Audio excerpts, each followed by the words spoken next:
This is an advertisement by BetterHelp. January arrives with a sense of expectation and change. But real change is rarely loud or dramatic. It's noticing what no longer needs to be there. Thoughts you keep turning over even when they're not helping. And when you live with those long enough, they can start to feel normal until you pause and see them more clearly. That's where perspective helps. Not fixing yourself, just creating space to understand what's been weighing you down. Therapy can offer that space, a clearer view of your own patterns and what's worth holding on to. BetterHelp makes starting straightforward. You answer a few questions and they match you with a qualified therapist. If it doesn't feel right, you can switch at any time. Whether you're into New Year's resolutions or not, working to better yourself is something everyone should do. And you don't even need to bulldoze your life to do it. Simply use BetterHelp. BetterHelp makes it easy to get matched online with a qualified therapist. Sign up and get 10% off at betterhelp.com/restishistory. That's betterhelp.com/restishistory. This episode is brought to you by the Financial Times. When it comes to news, it's easy to find out what, who, where, and when. But why is harder. FT journalism goes deeper to help you see the whole story and understand the issues that matter. Why did it happen? Why is it important? Why will it matter? Listeners to The Rest is History can save over 40% on an annual digital subscription to the Financial Times by visiting ft.com/history. For the why, Financial Times. This podcast is brought to you by Carvana. Car shopping shouldn't feel like preparing for a marathon of paperwork. That's why Carvana makes buying and financing your car easy. From start to finish, search thousands of vehicles with great prices. All online, all on your time. And when you're ready, your new car shows up right at your door. It doesn't get better than that. Buy your car the easy way. On Carvana. Delivery fees may apply.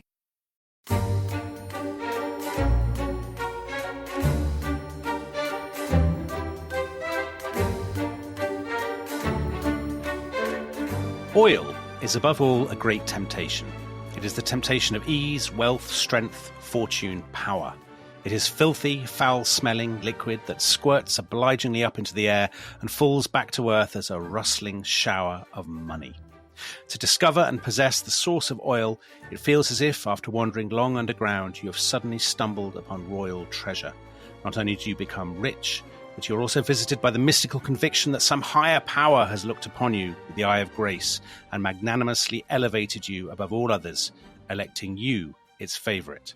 The concept of oil expresses perfectly the eternal human dream of wealth achieved through lucky accidents, through a kiss of fortune, and not by sweat, anguish, hard work. In this sense, oil is a fairy tale, and like every fairy tale, a bit of a lie.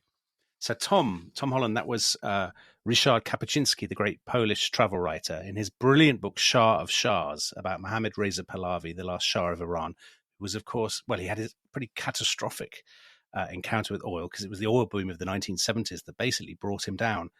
And the fascinating thing about this is that the story of oil and energy is this kind of occult history that runs in parallel with the traditional kind of political histories. Yeah. But they do intersect, and occasionally in the traditional books, oil kind of pops up. But actually, we don't, we take it for granted. We don't really dig into it as much as we should do. The question of energy and energy dependence, do we? Yeah, you're absolutely. And a couple of months, I think, before Christmas, we did an episode on the oil crisis of 73, 74. And one of the things that actually, it wasn't just the political context that made me want to do that. It was reading in manuscript a book that do you know, Dominic, very modestly, I'm going to read what I said about it because it's appeared on the back of the book. Regular listeners will know that Tom reading his own words is a familiar feature of this podcast. I know, shameless. But I said to read this on the history of the past centuries, to see it in a sudden, sharp definition, it is akin to looking through glass after the window cleaner has been. And that window cleaner, Dominic, was the great Helen Thompson. I'm sure she'd be delighted by that metaphor. Professor of political economy at Cambridge. She was presenter of fabulous podcast called Talking Politics, which was actually not just the first podcast I ever listened to, but the first podcast on which I appeared. Oh. So we have Helen with us now. So I feel I'm very much returning the favour. And Helen, your book, just out this week, Disorder, Hard Times in the 21st Century. I won't say you've been lucky with the timing, because obviously no one would want to see what we're seeing at the moment. But it's a book in which you cast the current crisis in Ukraine as being part of a continuum that reaches back at least a century. And essentially your argument is, and I don't want to overly paraphrase you, but that if you want to understand geopolitics of the past century, you've got to look at oil. Absolutely. And I think that when you do, and as you've kind of suggested by comparing me to a window cleaner, when you do that, the history of the 20th century looks somewhat different. And I think it looks quite disturbing in some ways for those of us who would like to have perhaps a more liberal take on that history. Because it involves looking at some of the things that happened in terms of the way in which the European powers who did have access to oil via their empires behaved, and what the consequences of that were for other countries, including what the consequences of that were most importantly for Germany. So let's go back to the very beginning of the story, Helen. So oil becomes a factor in world affairs, I suppose. Dominic. When you say go back to the beginning. Oh, no, come on. Were you thinking that we could get away with not mentioning the very first historian to mention oil? That's exactly what I was thinking. Do you know who that was? I'm going to guess it was Herodotus, Tom. It was. Because Herodotus, in his great history, describes the fate of a city that was targeted by the expedition that was sent by Darius, the king of Persia, to destroy Athens, which got defeated at Marathon. But before the defeat at Marathon, they destroyed a city called Eretria, and the Eretrians got taken to a region of Iran where Herodotus says there is a kind of black liquid, and he calls it radinarchy. It's black and it gives off a revolting stench. So the ancients were definitely aware of oil and of gas. And in fact, right at the moment, I'm reading Pliny the Elder, who, this fantastic encyclopedia, absolutely panoramic. And he describes oil and the things that he says oil is good for: cement. And like Herodotus, he cites the walls of Babylon, used oil in the cement for the Great Walls of Babylon, keeping away snakes, toothache, curing leprosy, curing epilepsy, gout, and coughs. So even then, even in the age of Pliny, they knew that it was a valuable substance. And that may be why I just actually was researching this morning by going into the Bodleian. And I found that, did you two know that there is an oil well in New Mexico called Pliny the Elder? So I did not. Did you know that? I did not know that either. I just throw that in because I know this is going to be a very 20th century discussion, but I just wanted to, shout out for Herodotus and that's fair enough. I'm sorry, Dominic, I cut you off. That's all right. Don't worry. But Helen, the story starts in the 19th century, doesn't it? So what are we? 1850s, 1860s, kerosene, the first oil well. So even at that point, are people conscious that this is going to mark, do you think, a kind of a geopolitical change? I think at a certain point in the last third of the 19th century, that in Europe, in Britain and Germany, and to some extent in France, so I think it's less well understood in France, a terrible fear takes hold that the United States has this thing, oil, commercial drilling for oil, and the ability to sell this oil around the world, or certainly in Europe and Asia anyway, and that this is going to have momentous consequences. I don't think that they can see the whole future of the 20th century by any stretch of the imagination, but I do think the conjunction of the United States becoming a continental state, having reached the Pacific, plus having this new energy source that in some sense seems like miraculous, particularly in its first uses in relation to kerosene for lighting. Yeah. And I think in some sense it puts a fear of God into them. And I think that it's difficult in a way to understand the obsession with Africa and colonizing Africa in the latter part of the 19th century by the European powers without seeing that they think that this is their potential, this is their opportunity to try to catch up with the United States, to compete with the United States, that this might be the resource-rich hinterland for Europe in the way in which the continent of the United States with this oil has proved for the United States. Yeah, because you've got Standard Oil in the 1870s, John D. Rockefeller's company, and using kerosene in sort of lighting and stuff. So that's precisely the point, isn't it? Where the United States is coming out of the American Civil War, sort of industrially, economically, it's catching up and then overhauling Britain. So the sort of the scramble for Africa and all that sort of colonial anxiety that you get at the end of the 19th century. Do you think there's a sort of sense of technological and economic change underpinning a lot of that then?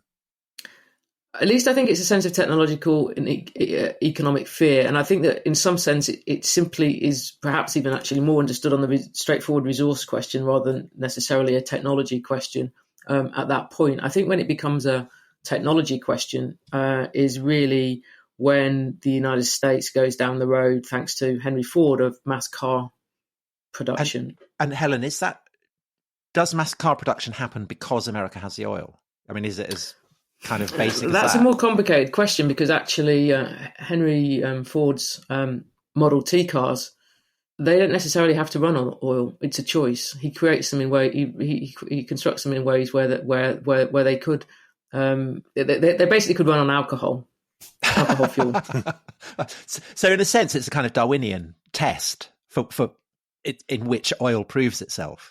Oil proves itself, and what we see with the production of the mass production of the car is that really, I think, changes the whole nature of industrial production in the United States and those huge Ford factories that are created in Michigan. So what starts off, I think, as a resource fear in Europe becomes a fear that actually the United States has made this huge technological breakthrough and it's just going to leave everybody behind unless that they do something to change their relationship to this energy source. Right. And so that means that European powers need, they've looked to Africa, but of course the place, as people have known since at least the time of Herodotus, where oil is literally bubbling up out of the ground, is the Middle East. And in the build up to the First World War, you have this very, very intense competition between Britain and Germany for kind of control of this region, or at least to influence this region.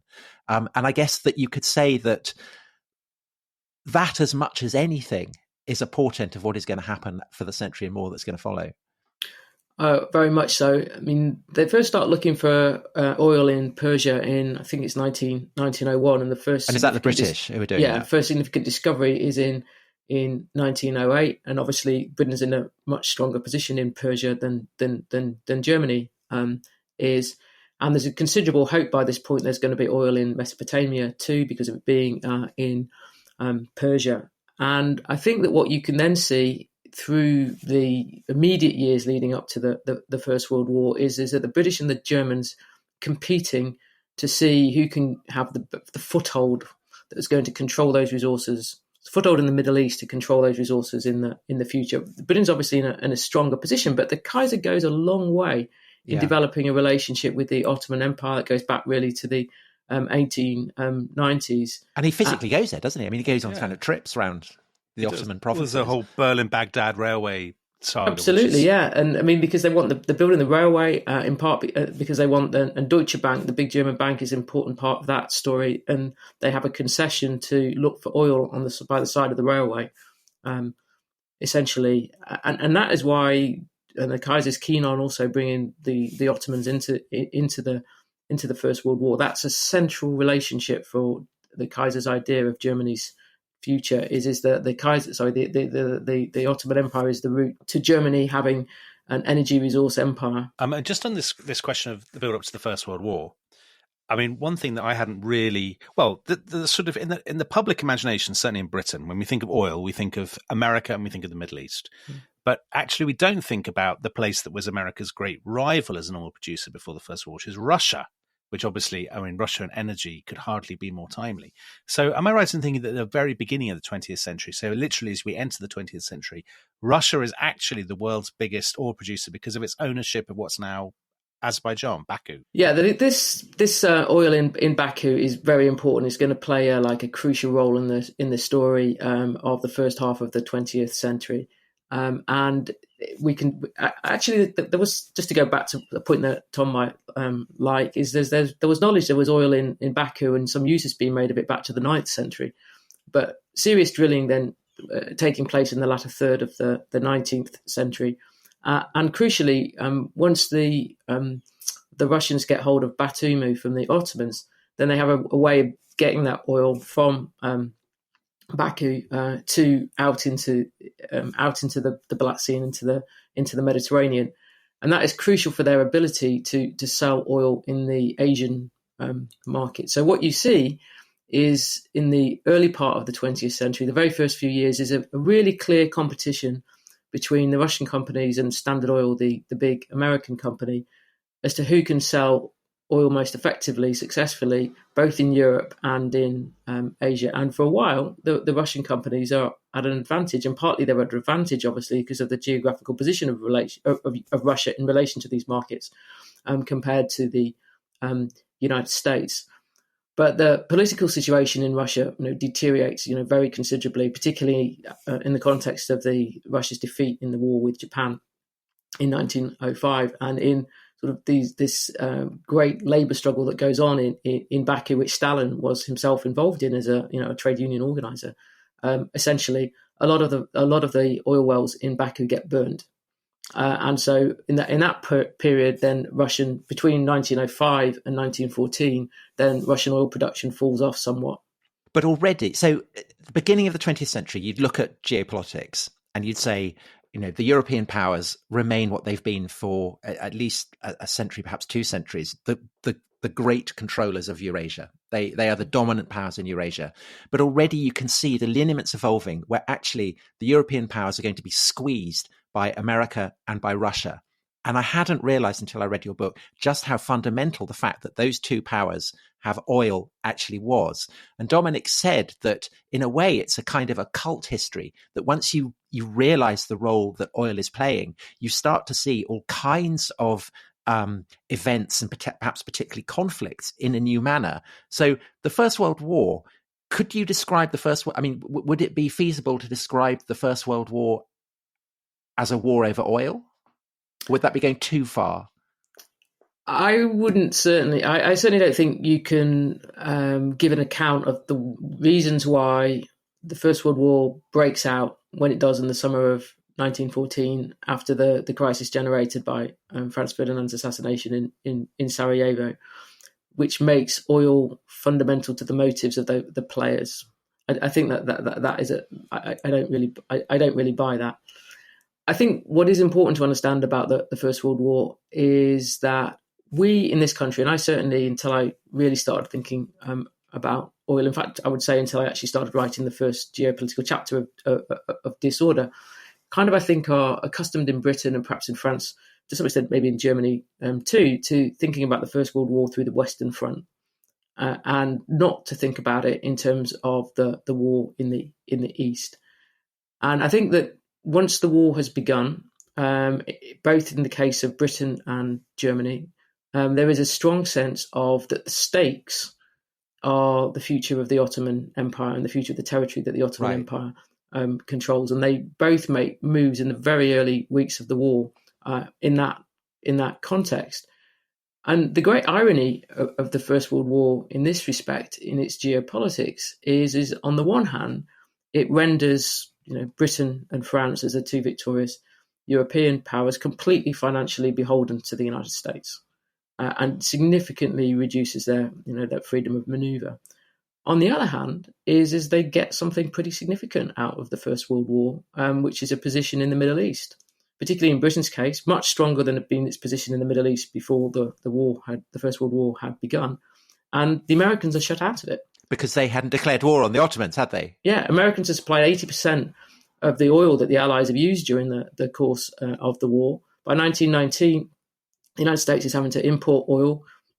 President Woodrow Wilson is really concerned about oil, the long-term prospects for American oil supply. And there are these two countries, Britain and France, having acquired themselves essentially an empire in the Middle East where there are great prospects for more oil to be found. Bringing us to the Middle East raises a question from one of our listeners, Alexander Kuzel. And he says, and I think it's a great question actually, without oil, would the Middle East be just a curious backwater of Europe and Asia, mostly untouched by the European powers? And obviously, until this point, the Middle East, well, certainly Arabia, plays very little part, you could argue, in the sort of British colonial imagination. But afterwards, it becomes greater and greater and greater. So the oil presumably fundamentally reshapes the attitude that the European powers have to the Middle East. And actually, just to indulge the counterfactual for a moment, would we care about it at all if it weren't for oil? Are the conspiracy theories about oil and Western policy in the Middle East, are they right? I think that the British did care about the Middle East before oil came along. They cared about the Persian Gulf in particular before there's any oil found anywhere in the Middle East. So before 1908, securing links to India because of India, and I think that the initial British interest in the Middle East really comes in relation to protecting the routes to India, and then the oil interest comes. Once oil was discovered in Persia in 1908, and the British thinking that this is the way in which that they can compete, or at least not lose to the United States in the world in the geopolitical world that oil is creating. And if you then say, I'm not saying we should straightforwardly skip on until after the Second World War, but just as an answer to your question, Dominic, once the British are out of India, so after 1947, I think it's reasonable to say that there's not much else going on but an interest in oil and then later in gas. Because, Helen, am I right that the Sykes-Picot line, which divides up the Near East between Britain and France, that the British kind of adjust this otherwise straight line to ensure that they get Mosul and all the oil fields around it? Yeah, I mean, the thing about that, though, I think it's overdone, because at that point is the contest for who's going to control what has been the Ottoman Empire hasn't at all been resolved. And actually, the British in the latter part of 1918 have got hopes of getting much more than that, including control of the Dardanelles. And that means that the really crucial juncture in this is the fact that Turkey, once Turkey is created as an independent state, is able to assert itself more significantly than might have been imagined back in 1916, to hold on to some of this for itself. And which is quite a surprise, I think, at maybe again in 1918, is that the Soviet Union, which loses control of Baku in the aftermath of around the time of the revolution, anyway, actually reestablishes control over Baku. So there's a point in which all of essentially the Ottomans, the Germans, and the British have got hopes of controlling Baku, but actually it's the Soviets that end that period, let's say by 1923, by the time of the agreement with Turkey, which you might say is the final end of fighting over all this. In those years, it's the Soviets that are going to keep it. I was going to say, if we fast forward then to World War II. So, I mean, World War II is not a war, I would say, Tom, about oil, but oil comes to play an enormous part in it. I mean, the two things that, if you know a little bit about the Second World War, the two things that people always think about oil are, one, oil draws the Nazis into this terrible trap of going for Russia and the Caucasus because they're desperate to get the oil, and two, that oil also plays a part in Japan's sort of dash to Southeast Asia and their desperation to knock out the Americans at Pearl Harbor and all of that sort of thing. Are those sort of, and they're not quite urban myths, they're just sort of commonplaces, I suppose. Are those both true, Helen, would you say? Yeah, I mean, I think that it's hard to underestimate Hitler's obsession with oil. I mean, he's obsessed with it, like back in the 1920s, he's obsessed about what's going on in the Texan oil fields. Apparently, like, he knew about the names of pretty much all the oil fields in the American West. And he has this idea that unless the Germany takes Baku, that the war's over.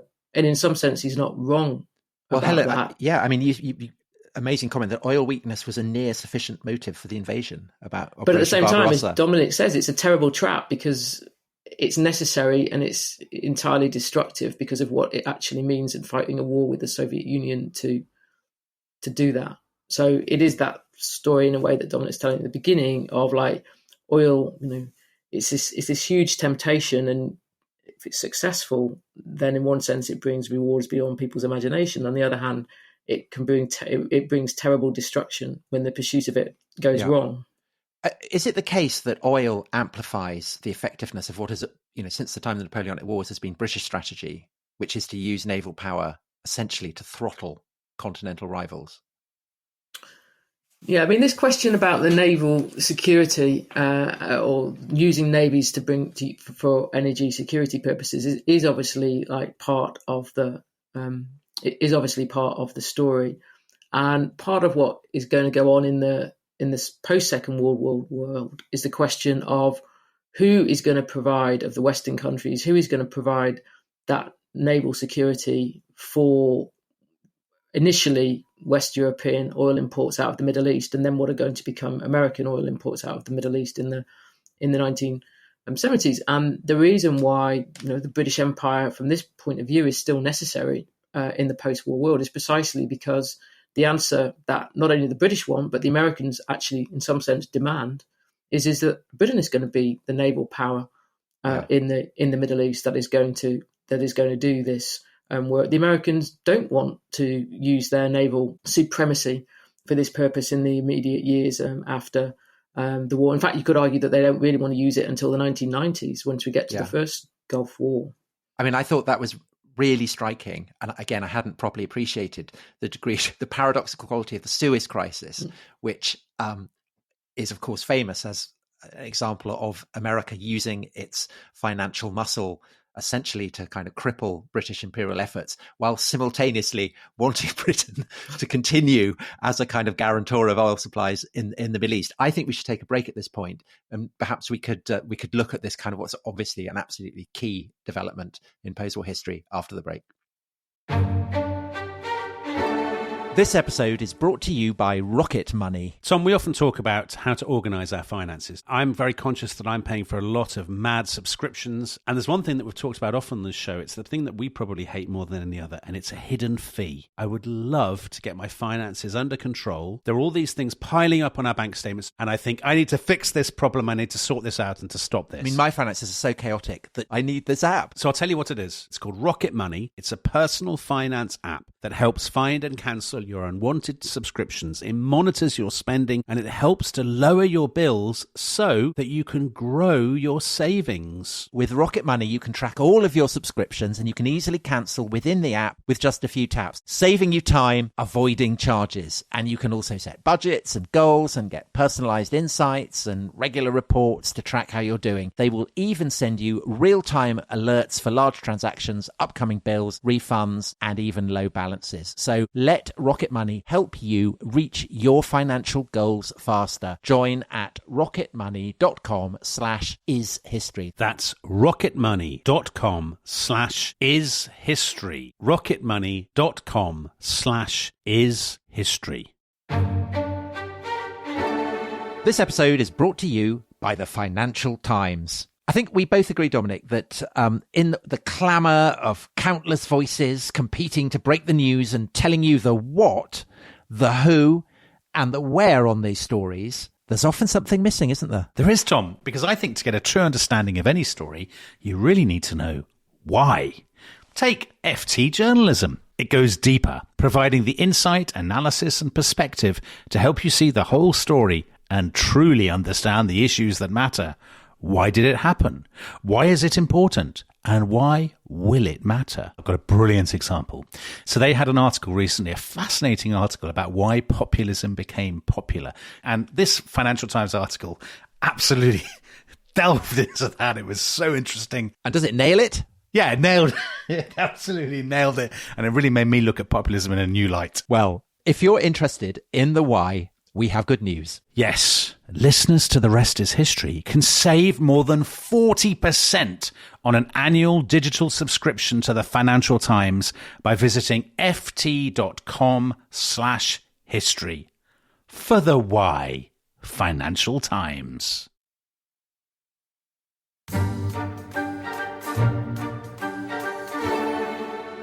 Hello, welcome back to The Rest is History. We are talking oil, and we are exploring the question of how important a role has it played in geopolitics over the past century and more. And Helen, we have reached the post-war world, as we were talking before the break. this is a world where America and the Soviet Union, both of them great oil powers, have a preponderant role to play in world politics, but where the role of the old European empires, and perhaps particularly the British Empire, is not completely gone. So how important is the role that oil plays in the retreat from empire, both not just for Britain, but also perhaps for France as well? Well, I think the first thing to say here is that actually, Britain's empire, at the point in which it's falling away elsewhere, and obviously most consequentially the withdrawal from India and India's independence, it's about, in some sense, to start to matter even more than it had previously done. It's because now the whole of Western Europe is pretty much dependent on the supply of oil from the Middle East. That is coming in part through a pipeline out into the Mediterranean, but a lot of it is coming up the Suez Canal. And out into the Mediterranean that way. And in some sense, the power that's supposed to take responsibility for keeping the Suez Canal open and for dealing with whatever threats to the openness of the canal there may be arising from instability in various Arab countries' politics is Britain. And the United States, as I said, simply does not want to play that role. So on the one hand, the Americans, right from the start in the post-Second World War world, are very keen to present the British as imperialist and nasty imperialists, and that America's on the side of like national liberation and post-colonial self-determination, etc. But they very much want the British to be playing the imperial role that it's doing, even though at various points leading up to the Suez Crisis, they make things pretty difficult for Britain in terms of where its military bases are in order to protect the position at Suez. So are you saying they're massive hypocrites? Is that what you're saying, Helen? Yeah, I think that I think that they are. I'm afraid I do think that they are massive hypocrites about this. I mean, I'm not saying for a moment that it's not it's a pretty difficult position that they're all in because on the one hand is that. Let's go back one step. Is obviously the post-war Second World War politics of the Middle East has been also hugely complicated by the creation of Israel as an independent state. So the Americans are committed to Israel, but they also want to be seen as sympathetic to Arab nationalism, and it's quite obvious the ways in which they try to navigate between those problems. What's less obvious and goes on below the surface is the way that they deal with the British, which is we need you to do things, we need you to be there, but we don't want you to embarrass us by looking too much like an old archaic imperial power. One of the fascinating things about the Suez Crisis, Helen, so we have a question from Alfonso the 14th, the Pretender. He actually sent in 18 questions. We're not going to ask them all. But he asked a question that might not seem to some people connected to Suez, but I was fascinated by the connections that you draw in the book. So his question was, how was OPEC allowed to happen? And if I understand it right, in the aftermath of the Suez Crisis, the Western European countries become much more interested in alternative sources of oil, and some of them start looking to the Soviet Union. And you start getting Soviet oil exports in a much bigger way to Western Europe. Then the American producers, to compete with that, drop their prices. And that outrages the Arab oil producers and Venezuela. And they then set up OPEC. Have I got that right? So, Dominic, just explain what OPEC is for people who may not know what that is. So OPEC is the cartel of basically the cartel, the association of major oil producing countries. So Helen, is that right? Is OPEC basically a consequence of the interaction between Suez and the Cold War, I guess?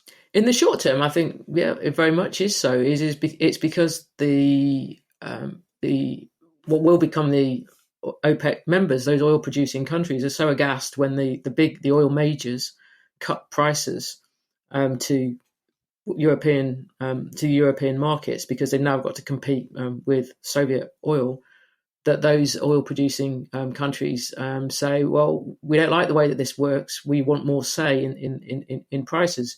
Now, I think you could argue that energy nationalism was on the rise, that energy nationalism in oil-producing countries, particularly in the Middle East, because you can see it actually in Mexico going back to 1911 and the Mexican Revolution. As the British Empire in the Middle East is becoming more difficult to sustain, I think we would have expected to see a rise of, or the Arab nationalism would take the form of energy nationalism.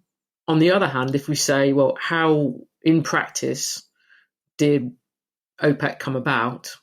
There was a very clear causal line sequence of events that run from the aftermath of Suez, the Western European turn to Soviet oil exports, the way in which the American, or the majors, I should say, the big seven, as they were then called, respond to that, and Venezuela's move to create OPEC. Yeah. And America then, because of this, gets drawn more and more to replace Britain. You talked about how it's a tremendous strain on British foreign policy that it has to kind of square its desire for both Arab and Israeli support. The other thing for which Britain is notorious in the Middle East, certainly in Iran, is its readiness to meddle and pull strings and pull the carpet out from under governments. And America starts to, if Britain kind of slowly becomes the little Satan, America steps in to become the great Satan. Do you think that essentially the problems that American foreign policy has faced in the Near East are, they've inherited the foreign policy problems that the British had faced, and essentially it is oil that explains the existence of those problems? Yes, but I put a big interlude in the middle of that, which is that when we get to 1971, when the British withdraw from east of Suez, and they've made it clear a few years before that this is going to happen, the Americans are absolutely aghast at that. They regard it as a terrible betrayal. And earlier in the decade, so in the 60s, when Johnson, I think it's about 1964, 1965, he manages basically to make sure that the Labour government gets some more financial help to prop up sterling to try to avoid the eventual outcome, the decision that Harold Wilson's government makes to withdraw from east of Suez. But given that this is happening in the late 60s, I think I'm pretty sure it's sometime after the sterling devaluation, so either late 1967 or early 1968, when Wilson announces the withdrawal from east of Suez. The Americans are deep in Vietnam crisis at this point. So the idea that the United States could replace Britain as the military power in the Middle East that's supposed to do this work of providing energy security, that's an absolute non-starter. And so the American reaction by this point, when Nixon's in power, is to say, look, the British are gone. We don't want to be there ourselves. So we're going to have to rely on the Saudis, and we're going to have to rely on Iran.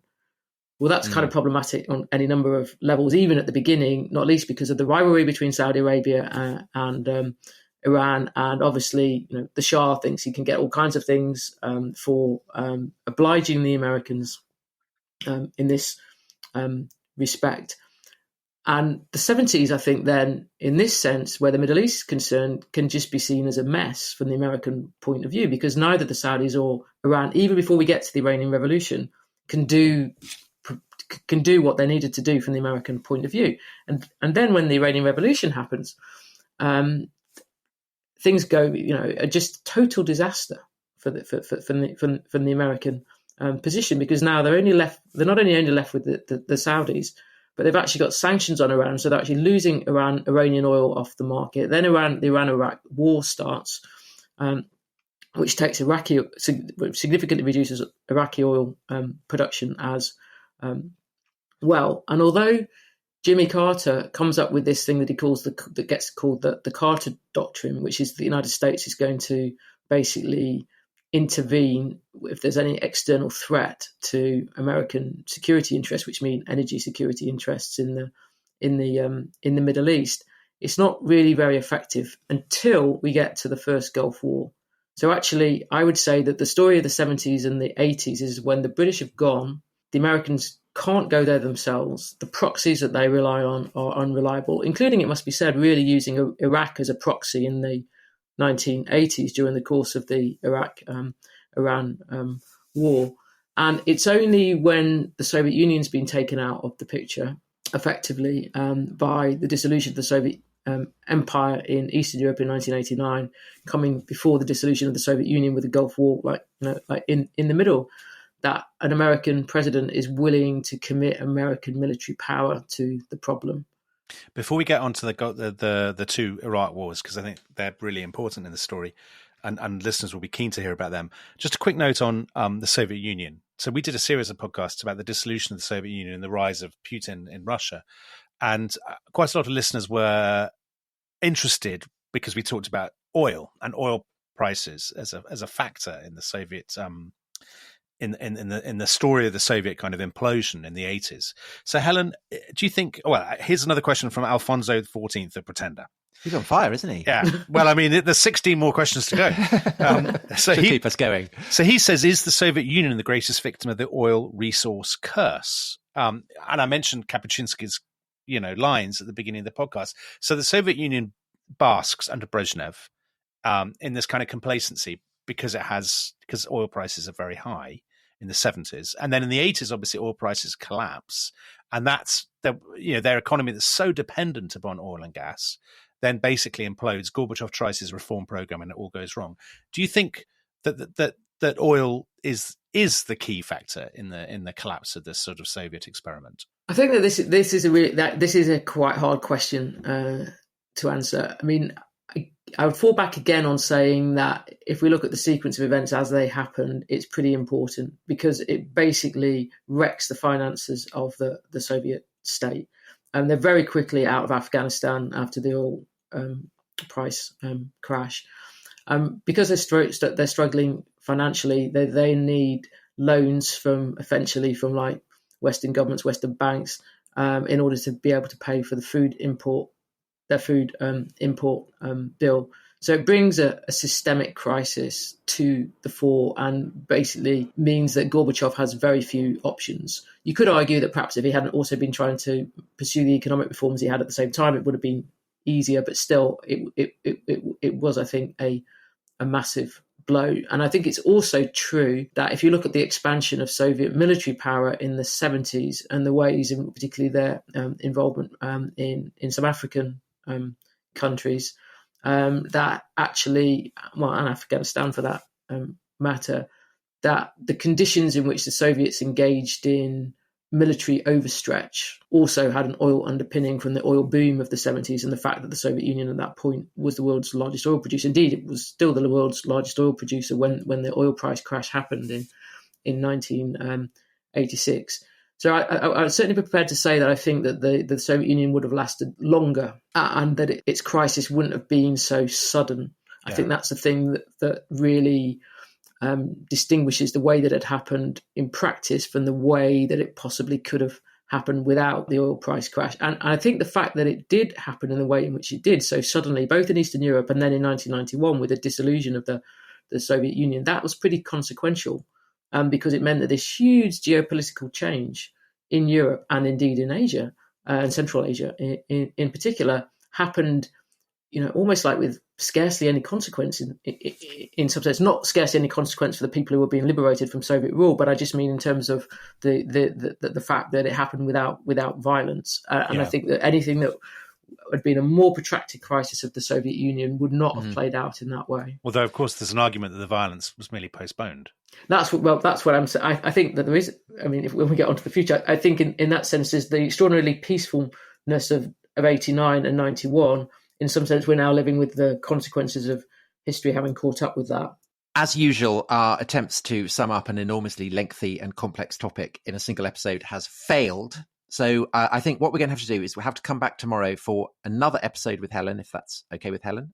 Good, it is. And in that episode, we'll look at more recent history. So the Gulf Wars, the Nord Stream, current events in Ukraine, future of energy. So huge topics. And there is no one better to be discussing these topics with than Helen Thompson. So hopefully see you tomorrow. Until then, bye-bye.